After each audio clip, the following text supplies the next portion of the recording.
Every time you think of an India-Australia series, which has always been pulsating, very competitive, and of course, the memories went beyond the years, you think of an innings, an iconic knock which was played some 43 years ago, but still resonates with you.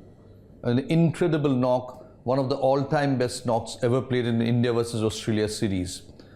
An innings of 174 that was played at the Adelaide Oval, which even met with the approval of Sir Donald Bradman. And we have the protagonist with us today in SSEN, Mr. Sandip Patil. So let's call him Mr. 174. Sandip Patil, thank you so much for being with us this afternoon. Thank you for the introduction, Gautam. Yes, 43 years and still people remember that knock.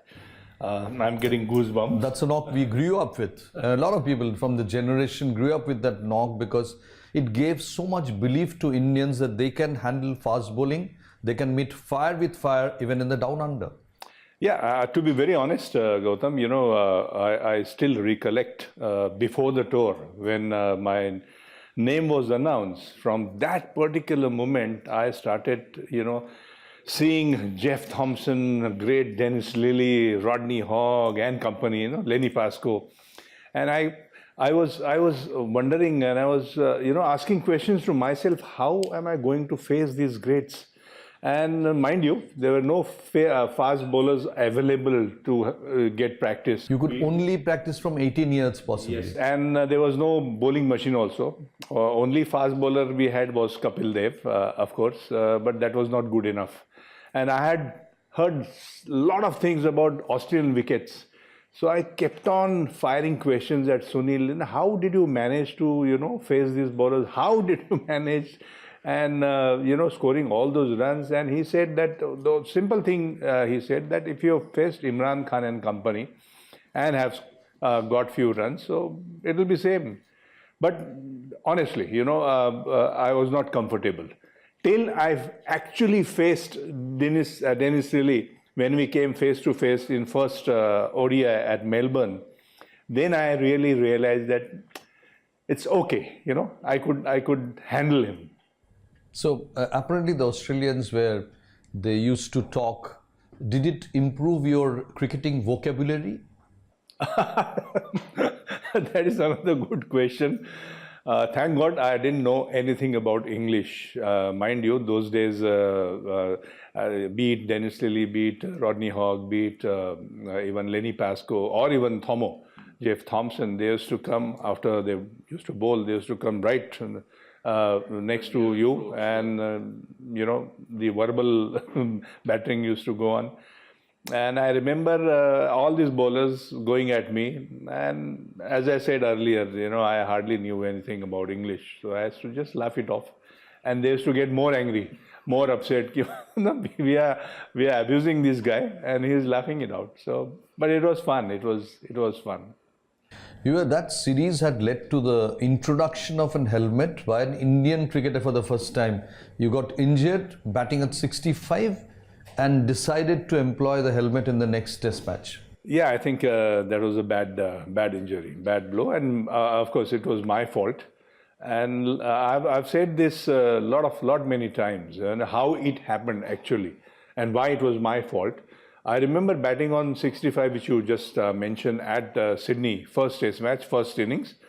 And it was tea time, last over, bowled by Rodney Hogg. And last ball of the tea time, Rodney Hogg bowled a bouncer which hit me on my throat. And I fell down. Unfortunately, that footage is not available.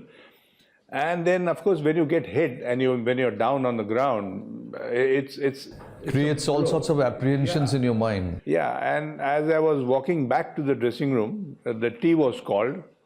A lot of, you know, thoughts were going in my head. You know, what will happen now? You know, I'm batting on 65 and good 65. Yeah. It's but natural. If you're human, these questions coming in your mind are absolutely okay.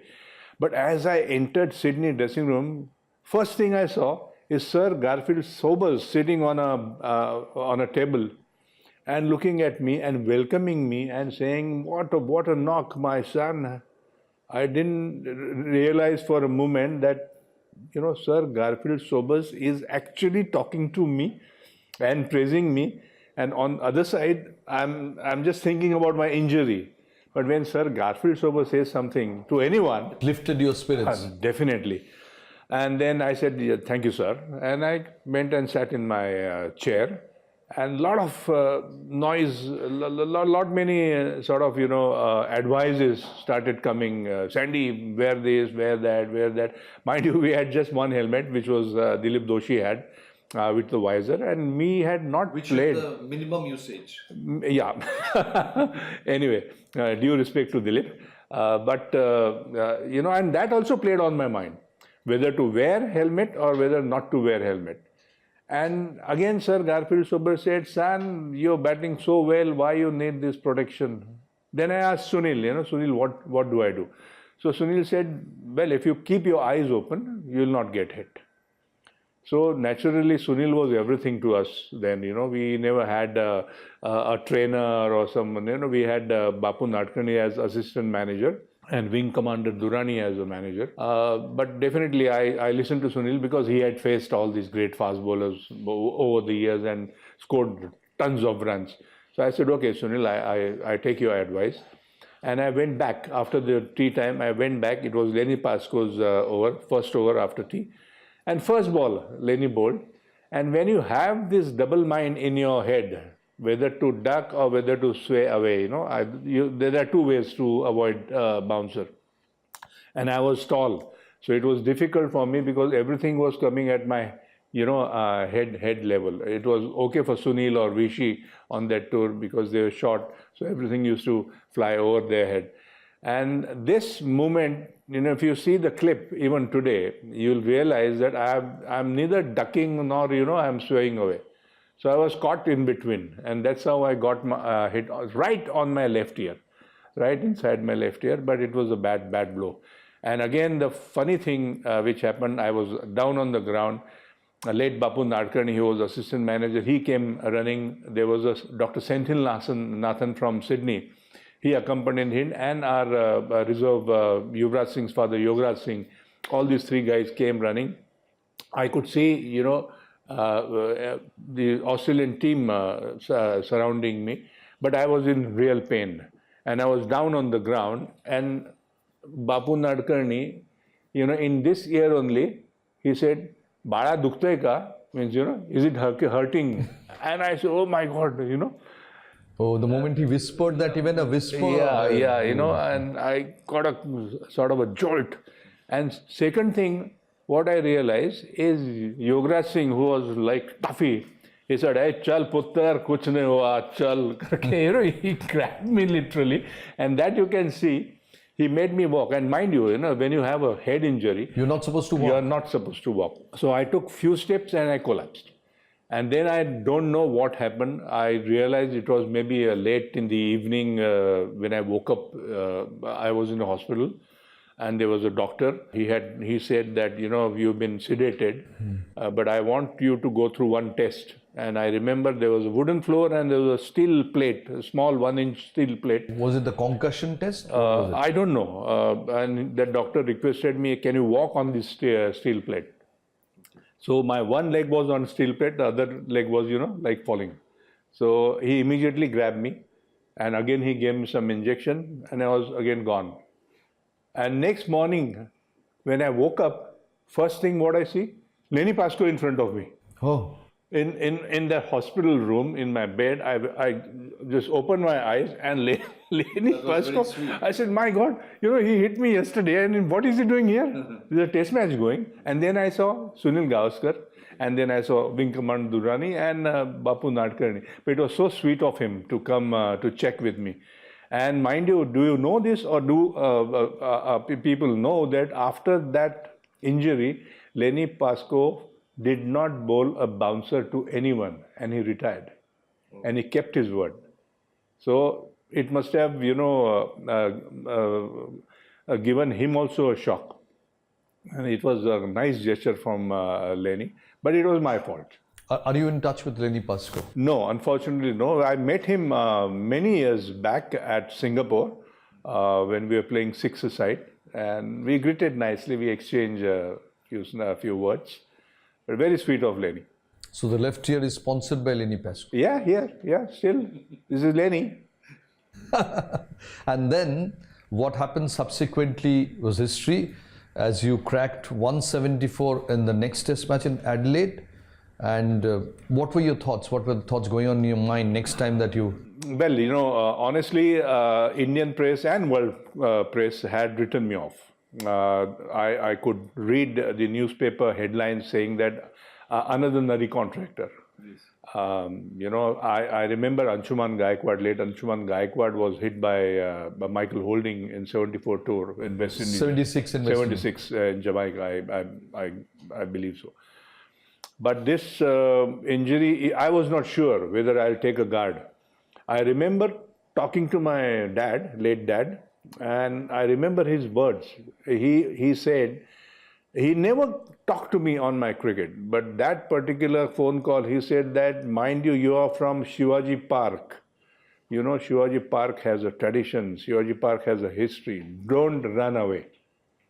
Face whatever comes, face it. And he was a very good badminton player, Sandip Patil, if I recall correctly. Yeah, he was a badminton player. He played all games, in fact. He played cricket for Bombay, he played badminton for Bombay, he played hockey, football. Anyway. So you said Bhagna Mat. Bhagna Mat, Darna Mat. Bhagna Mat, Darna Mat.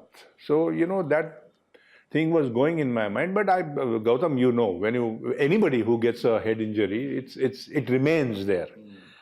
And it was not not an ordinary injury. Not ordinary injury. I was in hospital for 2 days, and I was called back from the travel lodge where Indian team was put up to bat in the second innings, and I didn't want to go.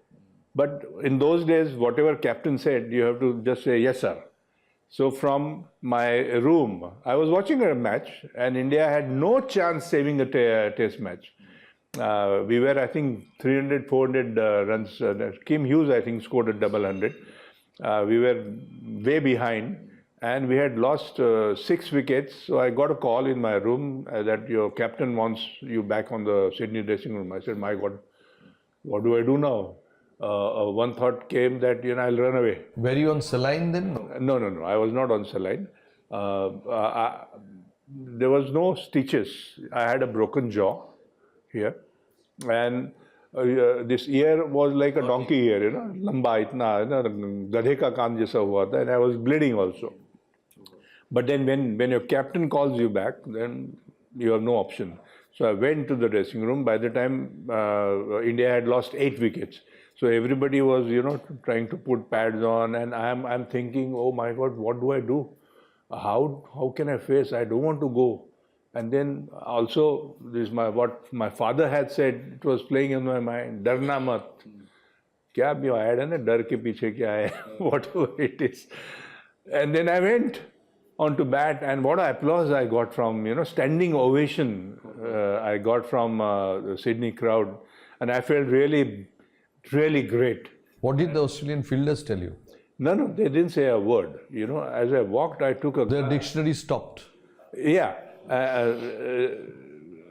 When I took my guard, I saw Dennis Lilly there. And mind you, that was the last series when 8-ball over used to be there. In Australia, whenever Australia staged a series in Australia, it was an 8-ball over and no restrictions on bouncers. So I knew that Dennis would bowl a bouncer, first bouncer. Definitely he'll let it have me. And as I thought he bowled a bouncer, I closed my eyes, just defended. It kissed my gloves. Doug Walters was in the third slip. He jumped, he dropped a catch, went for a 4. And crowd said, oh, lovely, 4 runs. But I knew inside that, it was not 4 runs scored by me. It just happened, and I closed my eyes. मैं डर गया था. Honestly, मैं डर गया था. And I didn't know where to look. Second ball, again bouncer. Again, I did the same thing. And I think Wood was forward short leg. He caught me. And then I said, my God. In Ramayana, Sita says, अगर मैंने कुछ गलती की है तो धरनी फट जाओ और मुझे ले अंदर. I remember that dialogue. Rather than going to the dressing room, I said कि ये ground ऐसा हो जाए और मैं नीचे जाओ. Because मैं डर गया था. And how can I show my face to my dad? That was the. Did you have a helmet? No.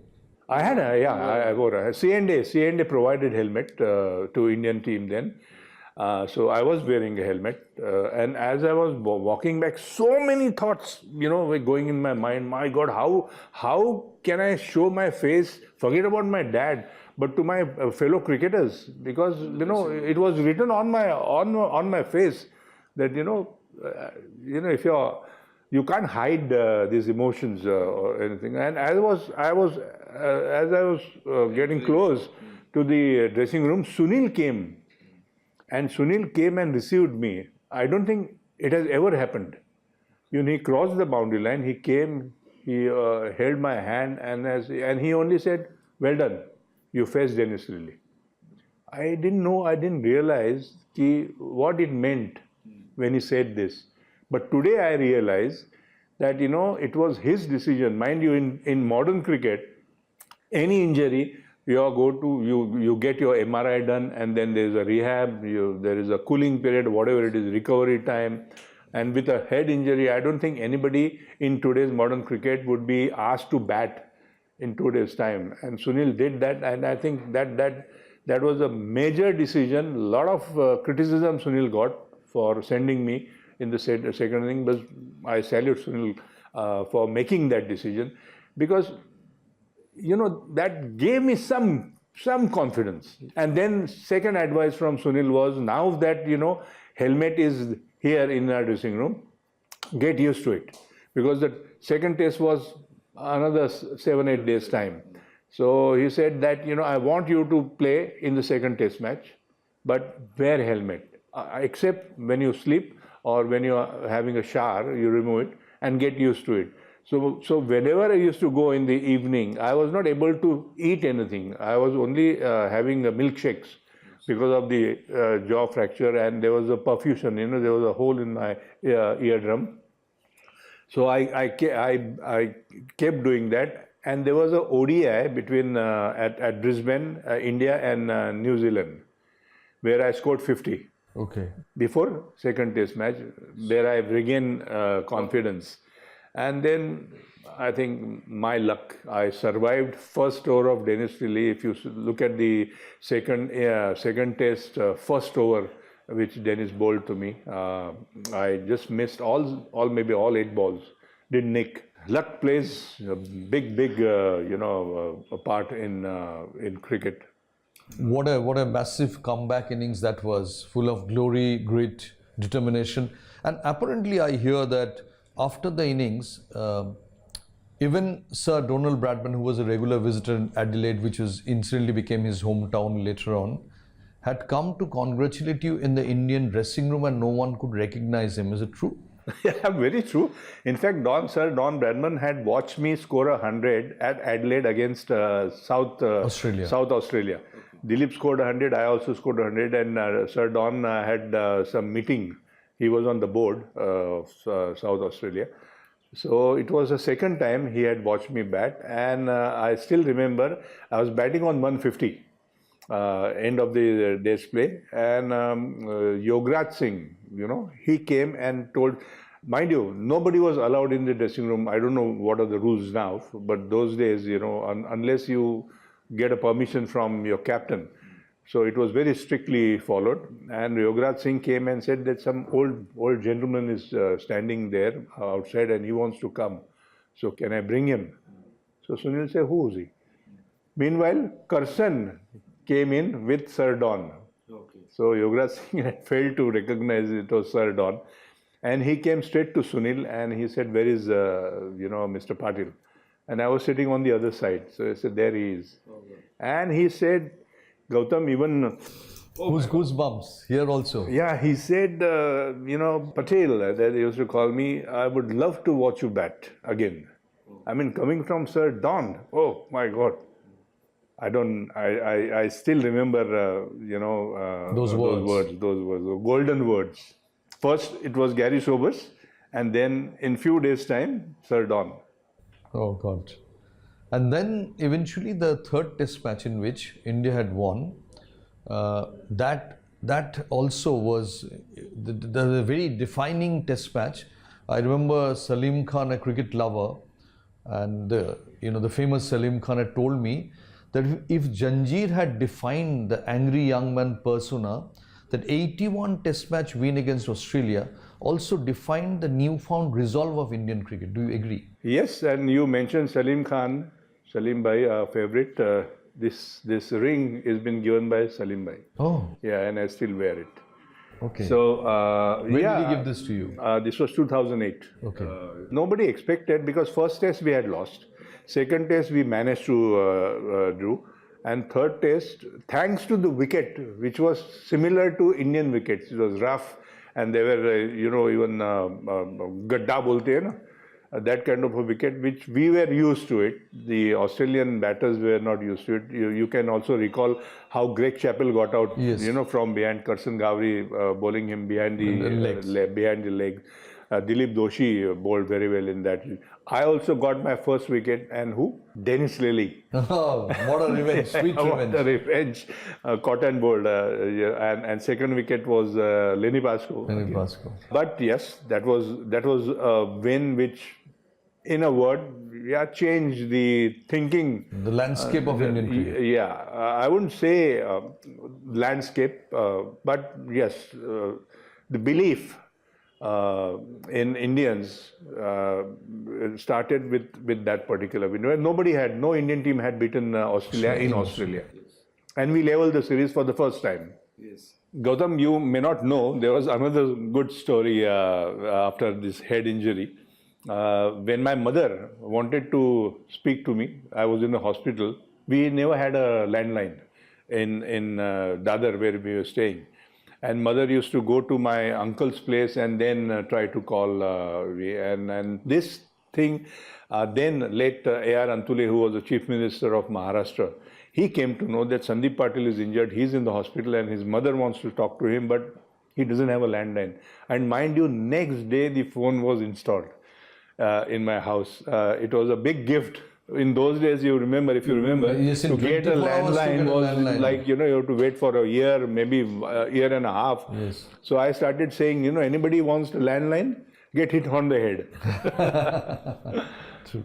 But that 1981 match, it's still people talk about another incident from that match, which was the Gavaskar walkout. What exactly had happened? See, only Sunil can tell this. On the television, if you see minutely, when they zoom the camera, it appeared that it had hit the edge and then on the pad, which Gavaskar always maintained. Even still today, he maintains. But then it's umpire's call, Sunil was not in a great form on that particular series, so maybe that was playing, that angered him. And then Dennis Lilly, obviously, he pointed his finger that, it hit pad first. If you remember, if you see the footage, yes. Dennis Lilly is gone to Sunil Gavaskar and pointing his pad, and then Sunil also. Maybe in that Heat of the moment, he said Chetan was with him. And he was batting well, mind you. Batting on 70. 70. First time he had crossed 50 in that particular series, and he pulled Chetan also. But good that our manager, wing commander Durrani, he came out with Dilip. Dilip was to bat next. So he got Dilip also out. He asked Chetan to wait there, and then Sunil. But Sunil was fuming. Sunil was furious. But actually only Sunil and umpire. It was between. It was very difficult for us to say who's right, who's wrong. It was a bad thing. You would have selected, played alongside some of the great Indian batsmen, best of all time.